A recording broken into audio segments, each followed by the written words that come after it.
작년 이맘때쯤에 이 인근의 로컬 신문에 이런 뉴스가 나왔습니다. 제목이 크리스마스의 기적이라고 하는 제목으로 뉴스가 하나 나왔습니다.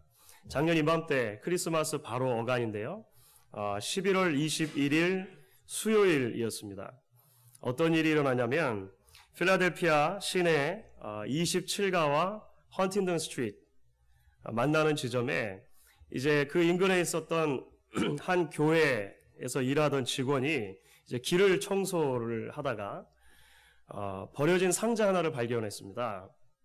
쓰레기들이 많이 쌓여있는 곳에 그 상자가, 종이 상자가 있었기 때문에 이제 누군가가 쓰레기를 내다 버렸는가 보다 싶어가지고 이제 다른 쓰레기들과 다 같이 모아가지고 이제 버리려고 하는데 그 상자 안에서 고양이 울음소리 같은 소리가 들리는 것입니다.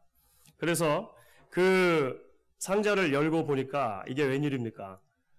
어린 아이 하나가 담요에 쌓여가지고 있는 거예요. 여자아이 하나가 버려진 것입니다.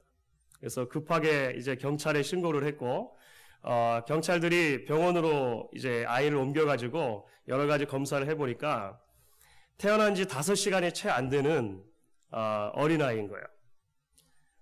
탯줄도 그대로 붙어 있었습니다.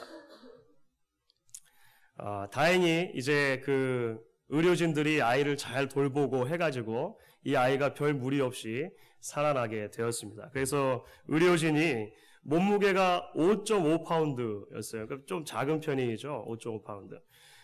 그 아이가 그 추운 날 바깥에 버려져 있었는데 다친 데 없이 안전하게 구조된 것이 정말 성탄절의 큰 기적이다. 이렇게 이야기를 했었습니다. 그래서 경찰관들 그리고 간호사들이 그 어린아이 성탄절을 앞두고 극적으로 구조가 되어져서 생명을 구원한 그 아이의 애칭으로 베이비 노엘이라고 이렇게 이름을 붙여 주었습니다.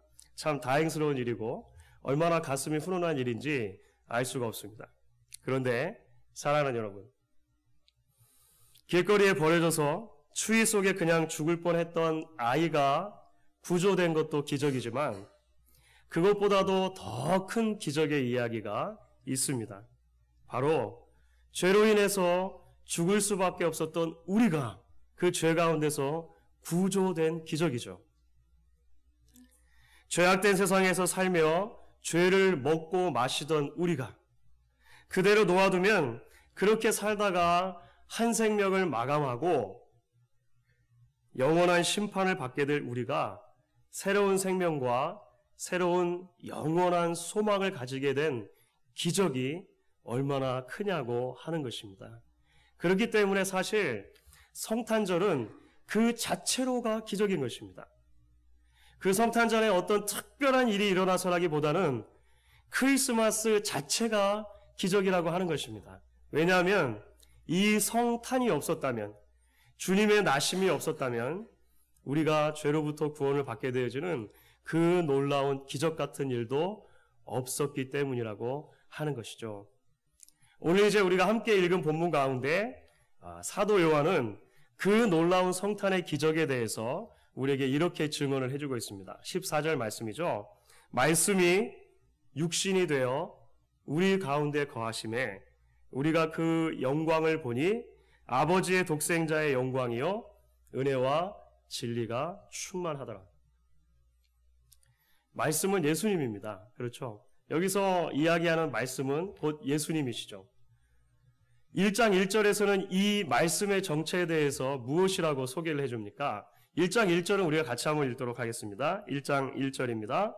태초에 말씀이 계시니라 이 말씀이 하나님과 함께 계셨으니 이 말씀은 곧 하나님이시니라. 쉽지 않은 말씀이지만 이 요약이 무엇입니까? 이 말씀은 태초부터 계셨던 창조주 하나님 자신이라고 하는 것입니다.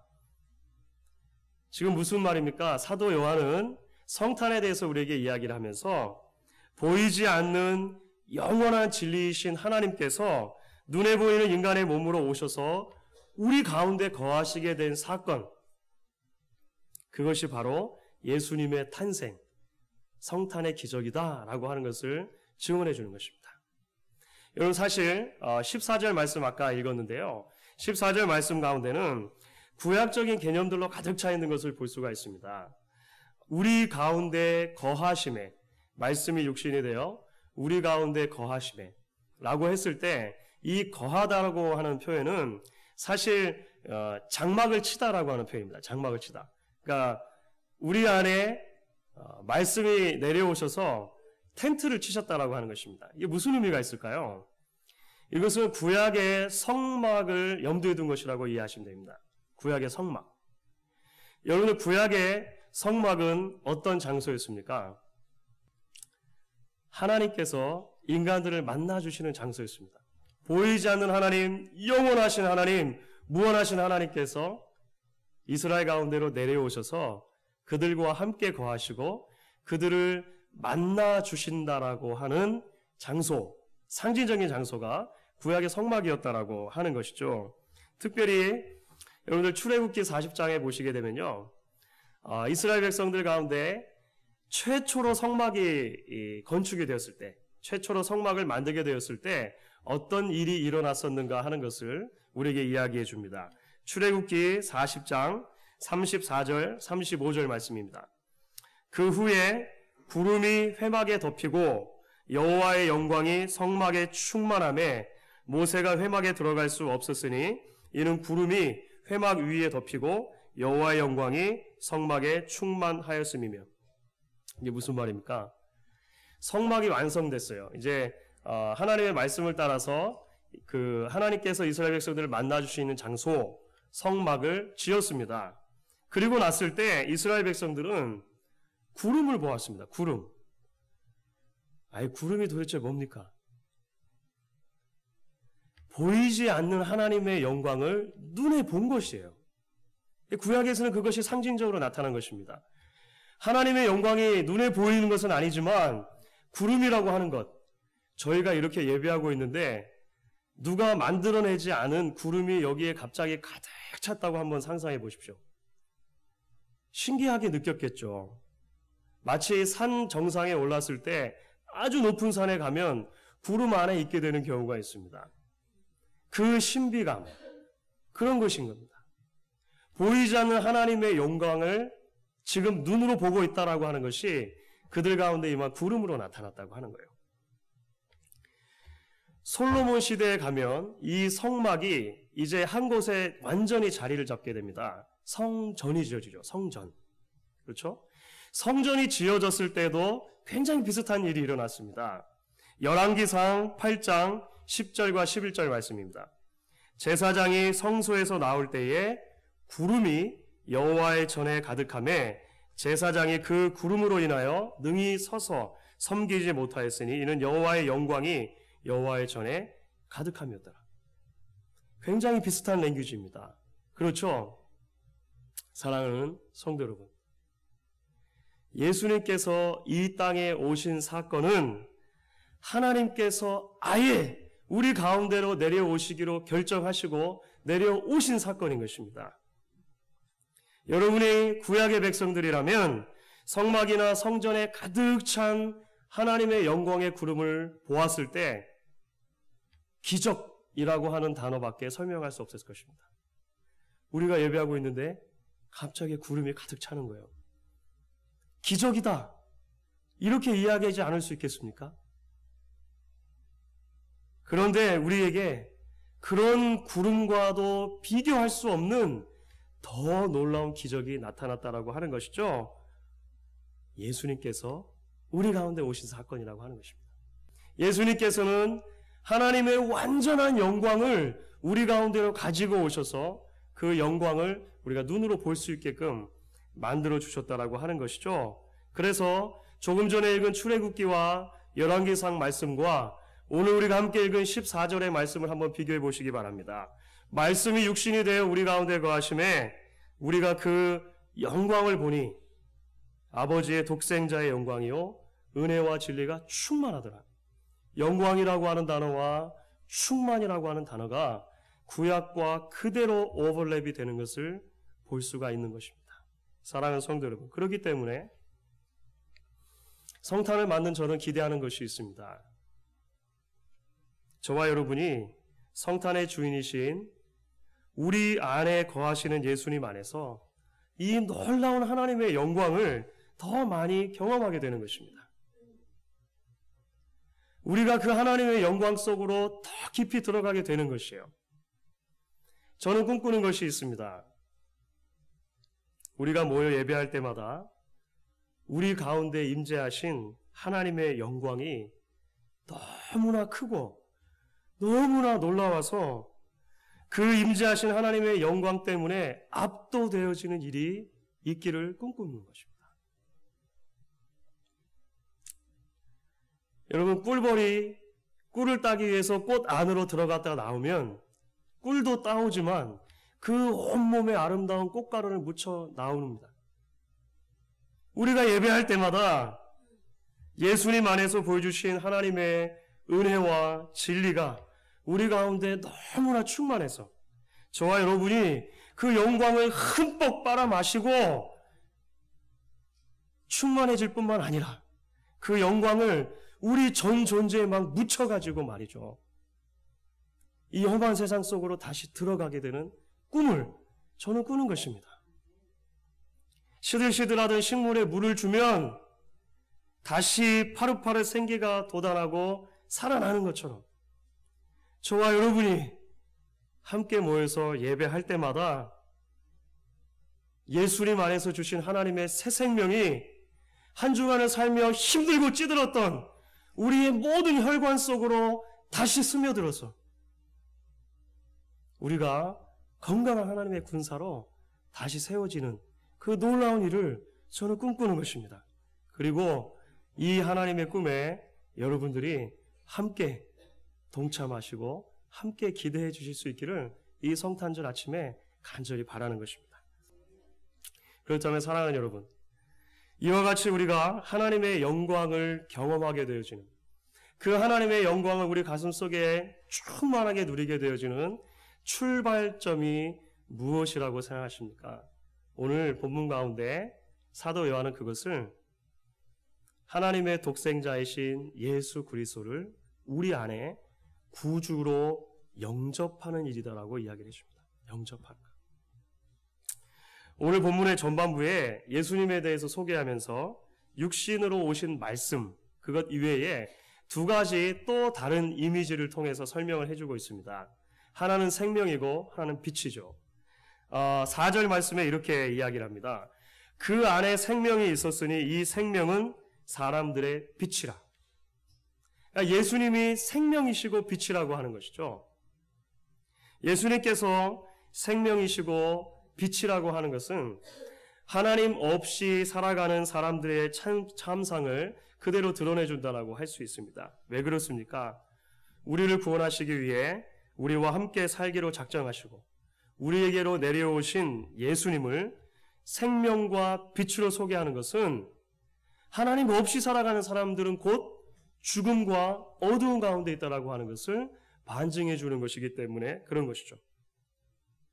우리가 잘 아는 요한복음 3장 16절입니다. 하나님이 세상을 이처럼 사랑하사 독생자를 주셨으니 God so loved the world that He gave His one and only Son to us. 하나님께서 그토록 사랑하셨던 세상, 그 세상이 어떤 세상입니까? 아름다운 세상. 그래서 호감을 줄 만한 세상, 하나님의 사랑을 받아야 마땅한 디저브한 세상, 그런 세상이었냐라고 하는 것입니다. 그렇지가 않죠. 하나님이 사랑하셨던 그 세상은 어두움과 죽음 가운데 있었던 세상이라고 하는 것입니다. 성탄은 그 죽음의 세상 한가운데로 생명의 주인이신 예수님께서 오신 사건이라고 하는 것입니다. 그 어둠의 세상 한가운데로 빛이신 예수님께서 와주신 기적과 같은 일이라고 하는 것이죠. 그런데 사람들의 반응은 무엇이었습니까? 사람들의 반응은 우리가 예상했던 것과 퍽 다른 것이었습니다. 5절 말씀에 이렇게 이야기하죠. 빛이 어두움에 비추되 어두움이 깨닫지 못하더라. 시큰둥한 반응이었다고 하는 것입니다. 9절부터 11절 말씀도 이렇게 증언하죠. 참빛 곧 세상에 와서 각 사람에게 비추는 빛이 있었나니 그가 세상에 계셨으며 세상은 그로 말미암아 지은 바 되었으되 세상이 그를 알지 못하였고 자기 땅에 오매 백성이 영접지 아니하였더니. 여러분 이게 웬일입니까? 구약시대의 성막이나 성전에 임한 여호와의 영광, 그 구름이 가득한 것을 본 사람들은 감히 떨며 경외감 가운데 가까이 나아갈 수가 없었습니다. 겨우 구름만 보아도 그들은 하나님의 그 영광 때문에 압도되어져서 꿇어 경배할 수밖에 없었다라고 하는 것입니다. 그 구름이 그림자였다면 예수님은 실체시죠. 구름이 손가락이라면 예수님께서는 그 손가락이 가리키고 있었던 실체, 달인 것입니다. 영광의 본질이신 예수님께서 이 땅에 오셨는데 사람들의 반응은 냉담하게 그지없었다라고 하는 것입니다. 하나님의 가장 완벽한 영광이신 예수께서 오셨을 때 사람들은 깨닫지 못했고 알지 못했고 영접하지 못했다라고 하는 것입니다. 죽음과 어두움을 운명처럼 짊어지고 살아가는 인생들에게 유일한 소망이신 예수께서 오셨지만 알지 못하고 깨닫지 못하고 그를 영접치 않는 이런 일이 일어났다고 하는 것입니다. 오늘날도 마찬가지라고 생각을 합니다. 해마다 성탄은 사실 인류 전체를 향해서 주시는 계속해서 하나님께서 주시는 사랑의 메시지라고 할 수가 있습니다. 왜 그렇습니까? 성탄을 맞게 되면 우리는 자연스럽게 죽음과 어둠을 짊어지고 가는 인생들에게 하나님의 기적으로 오신 예수님의 탄생의 이야기를 생각하지 않을 수 없는 거예요. 그러니까 적어도 1년에 한 번, 적어도 1년에 한 번은 성탄절이 다가올 때마다 예수님의 탄생을 생각하게끔 되는 것입니다. 하나님의 선물이 아닐 수 없다라고 하는 것이죠. 동시에 성탄은 하나님께서 죄 가운데 태어나서 죄 가운데 죽어갈 인생들에게 주시는 하나님의 생명과 빛의 선물 예수 그리스도, 계속해서 생각나게 해주는 하나님의 편지라고도 볼 수 있는 것입니다. 매해마다 우리는 그렇게 성탄을 맞게 되는 것이죠. 여러분들, 그런데 언제부터인가 세상은 성탄절의 주인공이신 예수님을 무시하기 시작했습니다. 요즘에는요, 크리스마스라고 하는 말도 잘 못 써요. 그거 아시죠? 예. 할러데이라고 하는 말로 대체되게 됐습니다. 크리스마스라고 자꾸 하면 그 기독교를 안 믿는 다른 사람들에게 어펜드가 된다, 공격적이 된다라고 해가지고 중성적으로 중화시키는 거죠. 할러데이라고 하는 말로 바꾸자, 이렇게 하는 것입니다. 더 이상 TV에서 성탄절에 예수님의 탄생에 대한 영화가 방영되지 않습니다. 지난 20년 동안 성탄절마다 방영되어지는 가장 인기 있는 영화가 무엇인지 아십니까? 예? 예, 감사합니다. 나홀로 집에입니다. 나홀로 집에. 이게 1위예요. 이거 공적으로 뽑힌 것입니다. 지난 20년 동안 성탄절마다 나오는 영화가 있다면 홈 얼론 시리즈라고 하는 거예요. 예. 20년 됐어요. 그것도 아니면 성탄절 어간에 일어나는 남녀의 사랑에 대한, 특별한 사랑에 대한 이야기라든지 산타클로즈나 산타클로즈를 졸졸 따라다니는 요정, 엘프라고 하죠. 엘프. 그 선물 싸는 거 도와주는 게 있어요. 그런 요정들에 대한 영화, 이런 것들로 이제 대체되게 되었다라고 하는 것입니다. 언제부터인가 사람들은 하나님의 선물인 예수 그리스도보다 우리가 연말에 서로 주고받는 선물에 더 집착하게 된 것이죠. 사람들은 끊임없이 성탄절로부터 예수 그리스도를 지우려고 하고 있는 것입니다. They're trying to take Christ out of Christmas. 크리스마스에서 크라이스트를 빼려고 하는 거예요. 엑스마스가 되는 거죠. 엑스마스. 사랑하는 성도 여러분, 오늘 사도 요한은 우리에게 분명히 말하고 있습니다. 12절의 말씀이죠. 영접하는 자, 곧 그 이름을 믿는 자들에게는 하나님의 자녀가 되는 권세를 주셨으니. 오늘 이 성탄절 아침에 무엇보다도 우리를 향한 하나님의 선물이신 예수님을 기억할 수 있는 저와 여러분 될 수 있기를 간절히 바랍니다. 그 예수님을 깊이 생각하고 그 예수님을 우리 마음 한가운데 주님으로 영접할 수 있는 저와 여러분 될 수 있기를 바라는 것입니다. 지금으로부터 거의 1000년 전에 캔터베리의 주교였던 안셀름이라고 하는 사람이 속죄론에 대해서 책을 썼습니다. 속죄, 어떻게 인간이 구속을 받는가, 구원을 받는가. 그 속죄론에 대해서 책을 쓰면서 그 제목을 이렇게 붙였습니다. 왜 하나님이 인간이 되셨는가? Why God became man. 라틴어 원어로는 cur deus homo.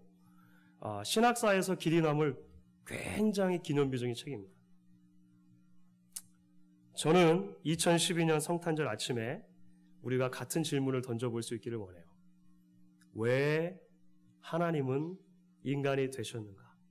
Why God became man? 왜 하나님이 인간이 되셔야만 했는가? 사도 요한이 전해주는 답은 이것이죠. 어두움과 죽음을 운명처럼 지고 가는 저와 여러분을 죄로부터 구속하시기 위해서 하나님이 인간이 되어주셨다라고 하는 것입니다.